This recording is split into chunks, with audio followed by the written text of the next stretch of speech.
Noong unang panahon, sa isang baryong tila buhay ang bawat bagay, ang hangin ay may dalang bulong at ang mga punong niyog ay tila sumasayaw na parang may sariling damdamin. Sa umaga, ang sikat ng araw ay dumadaan sa mga dahon na parang ginto. At sa gabi, ang mga bituin ay tila nakikinig sa bawat kwento ng mga tao. Sa baryong yun ay may isang binatang si Elian. Hindi siya pala salita. Ngunit tila naiintindihan niya ang hangin, ang dagat at ang mga puno.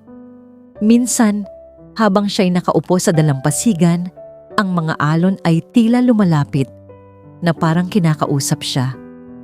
Ngunit isang araw, tumigil ang ulan. Ang hangin ay naging mabigat. Ang mga puno ay hindi na sumasayaw at ang baryo ay unti-unting nalungkot. Tila ang kalikasan mismo ay nawala ng sigla. Sa gitna ng katahimikan, lumabas ang babaylan at sa kanyang paligid ay may maliliit na liwanag, parang mga espiritu ng kalikasan. Ang kalikasan ay hindi nangangailangan ng perpekto. Ang kailangan nito ay pusong buo. At sa sandaling iyon, naramdaman ni Elian ang tibok ng kanyang puso, kasabay ng tibok ng mundo.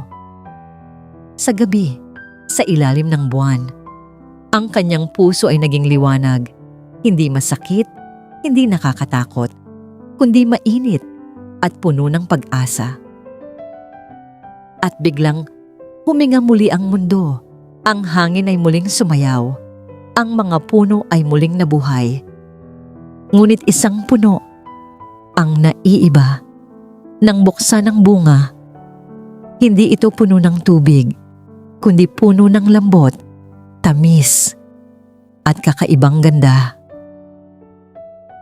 At si Elian ay hindi nawala. Sa halip, siya'y naging mas buo, parang ang mundong kanyang tinulungan. At mula noon, ang makapuno ay hindi lamang bunga, ito ay alaala ng pusong buo.